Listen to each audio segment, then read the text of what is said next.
¿Se puede ser fiel a tus raíces y creer en lo prohibido? Samuel pasó años en Brooklyn convencido de que Jesús era el enemigo de su pueblo. Pero hoy, Él nos demostrará por qué no abandonó su fe, sino que la completó. Descubran el Shalom de Samuel, la historia de un hombre que se atrevió a abrir la puerta que le ordenaron cerrar para siempre. Con ustedes, un viaje de 7 décadas de regreso a casa. Me llamo Samuel, tengo 70 años. A esta edad uno ya no mide el tiempo en horas, sino en recuerdos. Nací en una época en la que Brooklyn era el corazón de un mundo que ya no existe.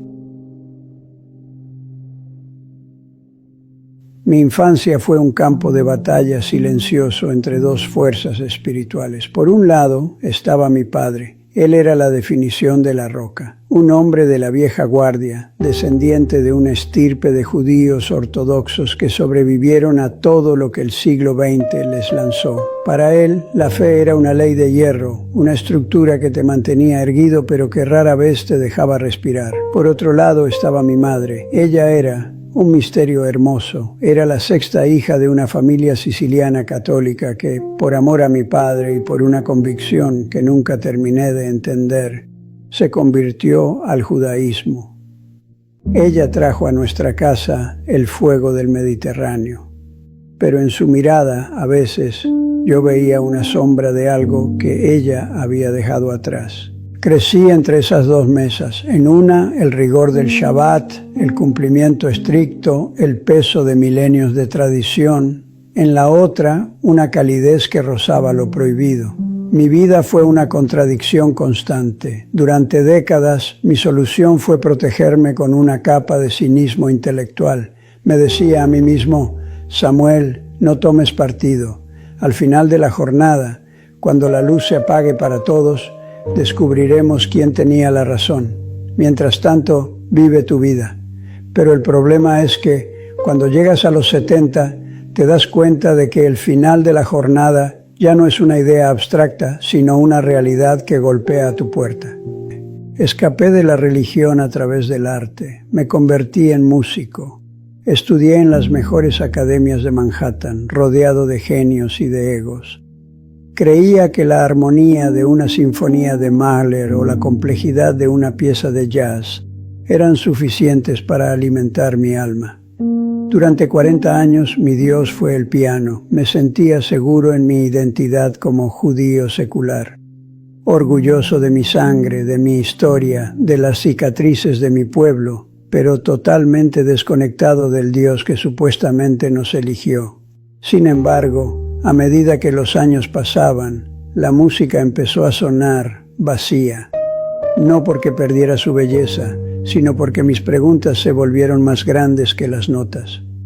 A los 60 y tantos, empecé a mirar mis manos y a pensar, he tocado para miles, he viajado por el mundo, pero ¿quién soy yo cuando el silencio regresa a mi habitación? Fue en ese estado de vulnerabilidad cuando un viejo amigo, un hombre al que respetaba profundamente, me hizo una invitación que me pareció absurda. Me dijo, Samuel, estamos leyendo el Nuevo Testamento, el Brit Hadasha, ven con nosotros. Queremos oír lo que un hombre con tu historia tiene que decir. Me reí. Le dije que no tenía sentido que un judío de Brooklyn, hijo de un ortodoxo, perdiera su tiempo con el libro de los gentiles. Pero ese amigo no se rindió. Me miró con una compasión que me desarmó y me dijo, Samuel, ¿a qué le tienes miedo? Esa pregunta me persiguió por semanas. ¿A qué le tenía miedo? ¿A la verdad? ¿A mi propia identidad? Finalmente, por pura curiosidad intelectual, o eso me dije a mí mismo, decidí ir. Entré a ese grupo esperando encontrar un texto lleno de iconografía extraña, algo que oliera a incienso y a catedrales europeas. Pero cuando abrí las páginas del Evangelio de Mateo, me quedé paralizado. La primera página no era una doctrina extraña, era una genealogía, eran nombres de mi propio pueblo, Abraham, Isaac, Jacob, David. Empecé a leer con una voracidad que no había sentido en años. No estaba leyendo el libro de ellos, estaba leyendo el capítulo perdido de nuestra propia historia. Me encontré con un Yeshua, porque así lo empecé a llamar por su nombre hebreo, que caminaba por las mismas calles de Judea, que discutía con los rabinos, que citaba la Torá con una autoridad que me hacía temblar. Lo más impactante fue darme cuenta de que el Nuevo Testamento es, posiblemente, el libro más judío que jamás ha caído en mis manos. ¿Cómo era posible que me hubieran enseñado que esto era veneno? ¿Cómo era posible que durante 70 años me hubieran ocultado que el Mesías no era un invento de Roma, sino la flor más pura de la raíz de mi propio pueblo? Me sentí como un hombre que ha vivido en una cueva oscura y que de repente sale a la luz del sol. Me dolían los ojos, pero por primera vez podía ver. Pero no todo fue un descubrimiento intelectual. Hubo un momento en que el libro dejó de hablarme de historia y empezó a hablarme de mí. Leí las palabras de Yeshua cuando confrontaba a los religiosos de su época. Él decía que el problema del hombre no está en lo que come, ni en los rituales de lavado, ni en cuántas oraciones repitas de memoria. Él decía que el mal sale del corazón. Eso fue un golpe directo a mi orgullo. Yo me consideraba un buen hombre, un hombre culto, un hombre de paz. Pero a mis 70 años, al mirar hacia atrás, vi las grietas. Vi el egoísmo en mi carrera musical. Vi el orgullo que me alejó de mi padre. Vi la oscuridad que todos intentamos ocultar bajo una apariencia de decencia. Entendí que mi judaísmo externo, por más que lo respetara, no podía limpiar las manchas de mi alma.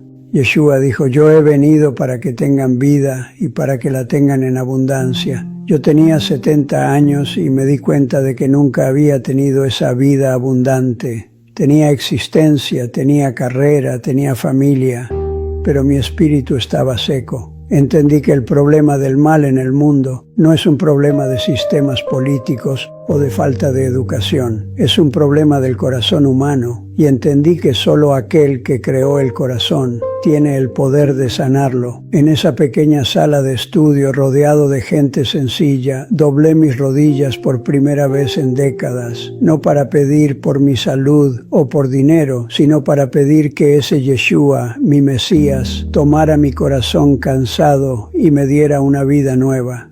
Sé lo que muchos piensan, sé lo que diría mi padre si estuviera aquí. Dirían que me he rendido, que he traicionado a mis ancestros, que he cruzado la puerta de salida del pueblo judío.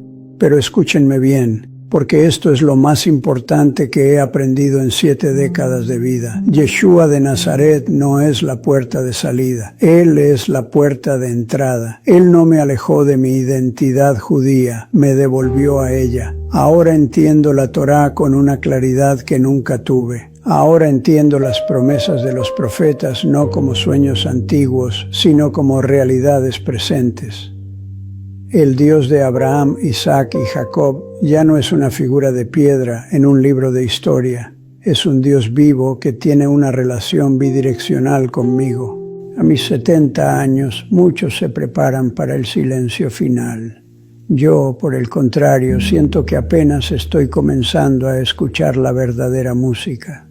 Mi fe no es una religión de anciano asustado, es la convicción de un hombre que finalmente ha encontrado la fuente de agua viva. Muchos en mi pueblo siguen esperando al Mesías, buscando una señal en el cielo. Yo les digo con todo el amor de mi alma, no miren tan lejos, Él ya vino, Él caminó entre nosotros, y Él sigue llamando a la puerta del corazón de cada hijo de Israel. No soy un traidor, soy un judío que ha vuelto a casa. Soy un judío que ha encontrado su shalom. Y si un hombre de 70 años, criado en el rigor de Brooklyn y la arrogancia de Manhattan, pudo encontrar la paz a los pies de Yeshua, cualquiera puede hacerlo. La puerta está abierta. Solo tienes que atreverte a entrar.